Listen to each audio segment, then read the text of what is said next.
Hi guys, welcome back. So today we've got another little example here that we're going to use the inductive method for. So it's proof of divisibility.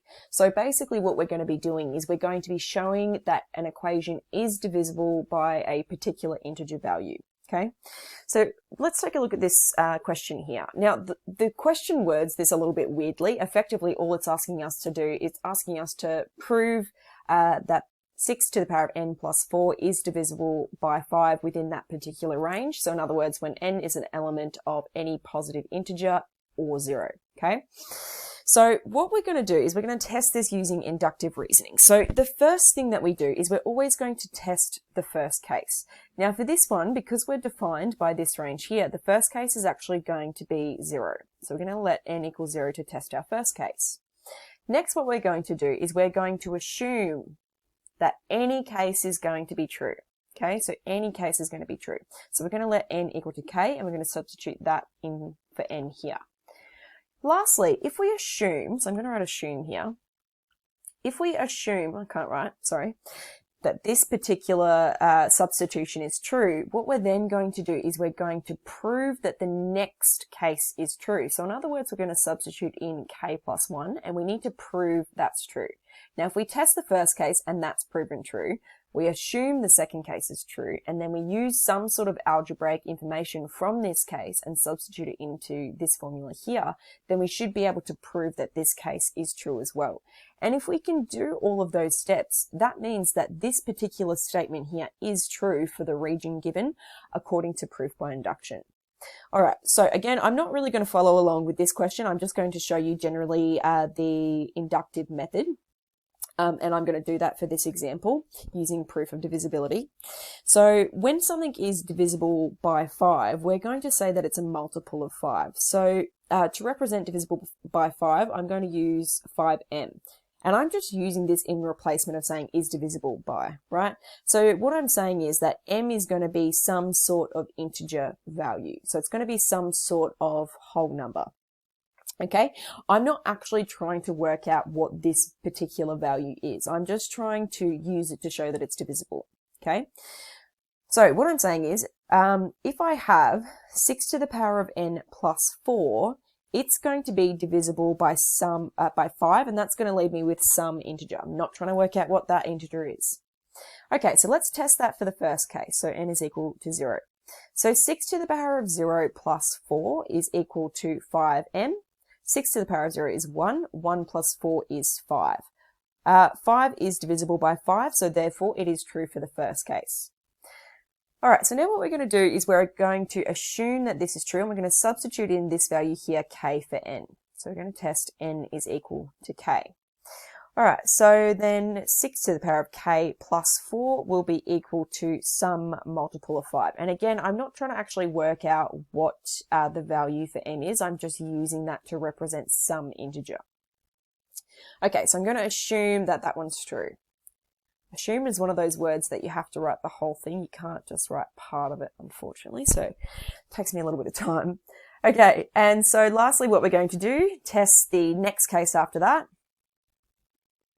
Okay, so let's substitute in k plus 1. So we have 6 to the power of k plus 1 plus 4, and that's going to be divisible by some multiple of 5. And I might say 5n for this one. Again, it doesn't really make a difference. It's just saying that it's divisible by some multiple of 5.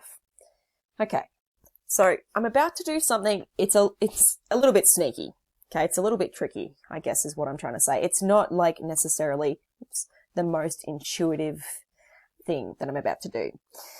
So what I'm going to do first of all is I'm going to rewrite this little bit here. Now, when I am adding two powers, that's because I've multiplied the two bases together. So effectively what this is saying, this is the same as saying 6 to the power of 1 times by 6 to the power of k.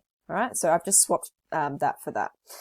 All right, and then plus 4, and that's going to be equal to some multiple of 5. The next thing I'm going to do is I'm actually going to factor 6 out. So this is where I'm being a bit sneaky, right? If I factor 6 out of this here, I'm obviously going to be left with 6k, right? That's the same as saying that same thing. But effectively what I'm trying to do is I'm trying to manipulate the situation a little bit so that I have this in some form, but expressed here.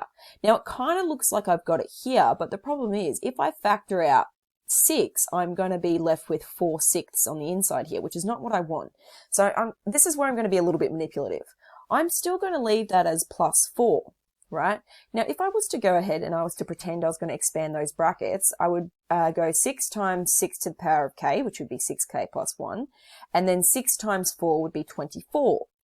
Now, I don't want to add 24, I only want to add 4. So because I've factorized this out and been sneaky here, what I'm actually going to do is I'm going to take 20 away from that equation. Okay, so if I was to go and expand these brackets back, then I should still have the same value, because this would be 6 to the power of k plus 1, plus 24, and then minus 20, and so that would still balance out to +4. Okay, so that's what I mean by I was being a little bit sneaky. It's not particularly an intuitive move. All right, so now what I'm going to do, because I've gotten this back in, from this original expression, which is what I wanted, and the reason that I did that, I've been real sneaky because I want to substitute this 5m back in. So now I can do that. So let's substitute in 6 lots of 5m. Minus 20 is going to be equal to some multiple of 5. Now we've already agreed, right? We've assumed that this is some multiple of 5. And so therefore we're going to use that to prove that this is a multiple of 5. All right. So 6 times by 5 is going to make 30m. Sorry, I'm running out of space. 1 second. Let me just give myself a bit more. Okay. Oops. And back into pen. All right, so 6 times by 5m is going to give me 30m. Minus 20. I don't need to expand onto that, do I? Okay, and so now what I need to do is I need to factor out 5. So 5 times by 30m, so factorizing that out, that's going to be 6m minus 4, and that's equal to some other multiple of 5. So because I can factorize a 5 out from the left-hand side, that must mean that it is some multiple of 5, okay? So that means that this is true. All right, so I've shown that the first case was true. I've assumed that any case was true, and I've tested the case after that. And using that information and substituting that into here, I've been able to show that yes, in fact, this whole thing was divisible by 5.